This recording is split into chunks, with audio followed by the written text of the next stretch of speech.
Γεια χαρά, ονομάζομαι Γιάννης Καμαριανάκης, ασχολούμαι με το υποβρύχιο ψάρεμα, την αυτόνομη κατάδυση και είμαι και εκπαιδευτής ελεύθερης κατάδυσης. Στο βίντεο αυτό θα δούμε το λαστιχοβόλο ψαροντούφεκο Comanche Rail της εταιρείας Crazy Sub στο μήκος των 75 εκατοστών.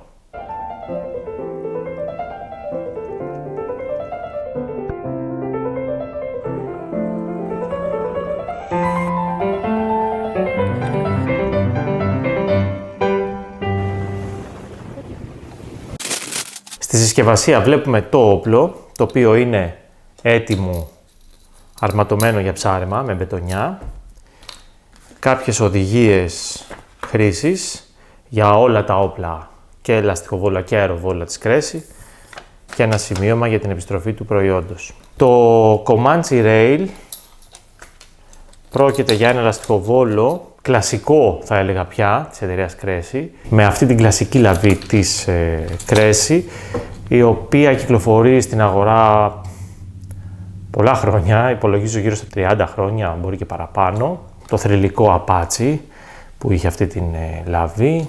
Μετά με την ίδια λαβή κυκλοφόρησε το Comanche, το οποίο και αυτό κυκλοφόρησε στην αγορά πάρα πολλά χρόνια. Και τώρα η τελευταία έκδοση είναι η έκδοση Comanche Rail, η οποία διαφοροποιείται με τον σωλήνα αυτόν που διαθέτει οδηγό σε όλο το μήκος και τη νέα κεφαλή του όπλου. Το Comanche Rail λοιπόν διαθέτει κλειστή κεφαλή, σωλήνα αλουμινίου, βέργα ταϊτής ανοξίδωτη, βιδωτά 16 λάστιχα με σπαστή καμπάνα και την κλασική αυτή λαβή που είπαμε, με τακουνάκι για να μας βοηθήσει στην όπληση. Η κεφαλή του όπλου πρόκειται για μια καινούρια σχετικά κεφαλή, επανασχεδιασμένη ας το πούμε.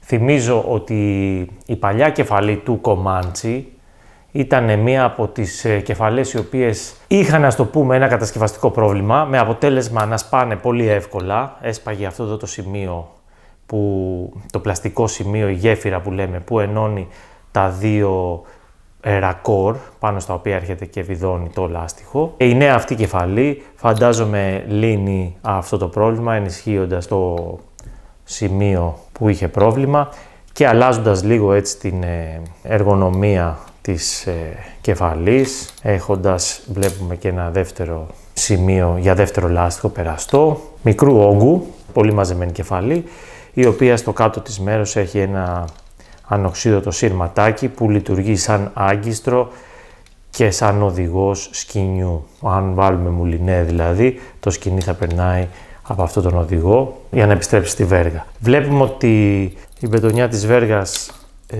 είναι δεμένη σε άλλο σημείο της κεφαλής, έχει μια τρύπα ακριβώς για αυτή τη δουλειά.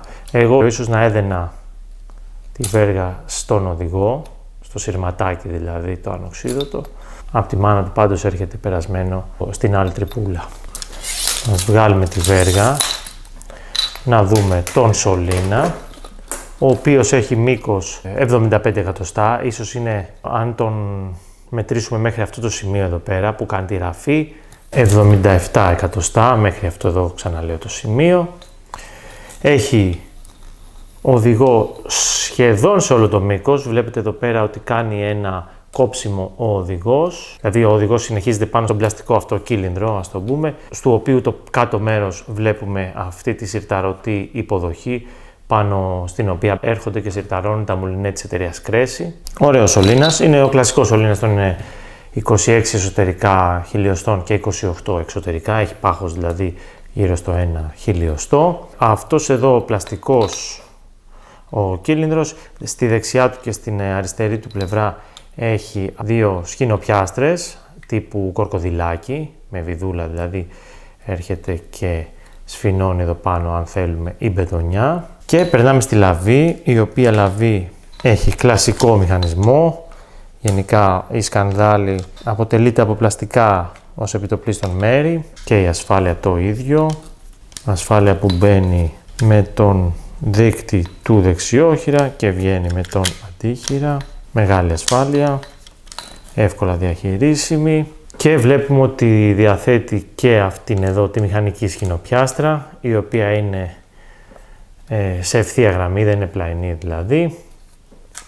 και η οποία πιθανότατα την ώρα που θα βάλουμε το μουλινέ να αχρηστευτεί, να μην μπορούμε δηλαδή πίσω από το μουλινέ να φέρουμε την μπετονιά και να την ασφαλίσουμε. Η λευκή χούφτα εδώ της λαβής είναι από άλλο υλικό, αρκετά όμως σφιχτό υλικό, δεν φαίνεται να κουνιέται εύκολα. Ωραία λαβή και η οποία στην έκδοση αυτήν ο μηχανισμός, γιατί βλέπετε εδώ πέρα ότι όλο αυτό εδώ είναι μέρος του μηχανισμού, διαθέτει και ένα τακουνάκι, το οποίο και αυτό είναι από το ίδιο σκληρό υλικό, το οποίο τακουνάκι θα μας βοηθήσει στην όπληση. Δεν βγαίνει, δεν είναι αποσπόμενο δηλαδή, έρχεται σε συνέχεια της λαβής. Τα λάστιχα του όπλου είναι βιδωτά, έχουν πάχος 16 χιλιοστά και μήκος 18 εκατοστά και το σύστημα το συμπληρώνει η σπαστή καμπάνα της Cressy, η ανοξίδωτη, με το λαμάκι πέταλο, αρκετά ανθεκτική καμπάνα,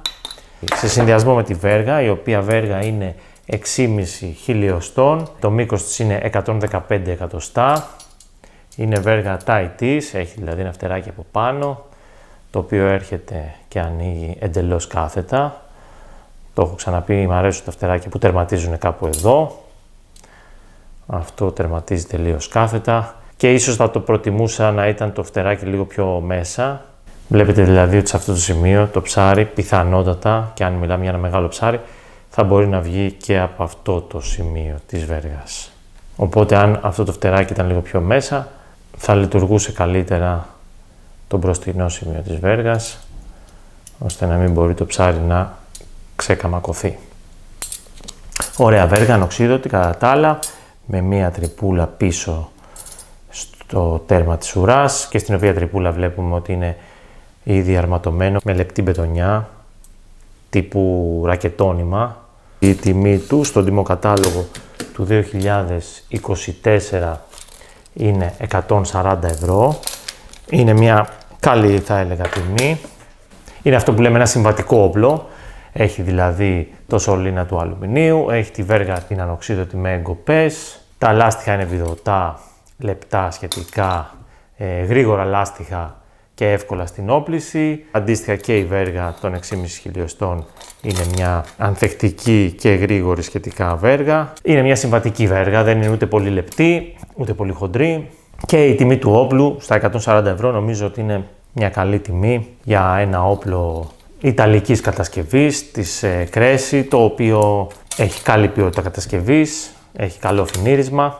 Ένα συμβατικό όπλο με το οποίο κάποιος που θα ξεκινήσει το ψαροντούφεκο θα μπορέσει να κινηθεί σε μικρά και μεσαία βάθη, θα μπορέσει να κάνει το ψαχτήρι του στην ακτογραμμή, θα μπορέσει να χτυπήσει ένα σαργό και ίσως και λίγο πιο μακριά, στα 2 μέτρα ας το πούμε, από την άκρη της βέργας. Θα μπορέσει να στρίψει εύκολα το όπλο, να χτυπήσει ένα κεφαλόπουλο στην επιφάνεια. Ειδικά αυτό των 75 εκατοστών θεωρώ ότι είναι ένα ωραίο λαστιχοβόλο. Αυτό είναι λοιπόν το Comanche Rail στα 75 εκατοστά. Ο ορισμός ας πούμε του συμβατικού όπλου, το οποίο να πούμε ότι έχει μήκος όπλησης ακριβώς 75 εκατοστά και σίγουρα είναι ένα εύκολο όπλο με το οποίο θα μπορέσει κάποιος να ξεκινήσει το υποβρύχιο ψάρεμα, αλλά και αργότερα, γιατί όχι, ένα τέτοιο όπλο στη συλλογή μας με ένα μουλινέ π.χ.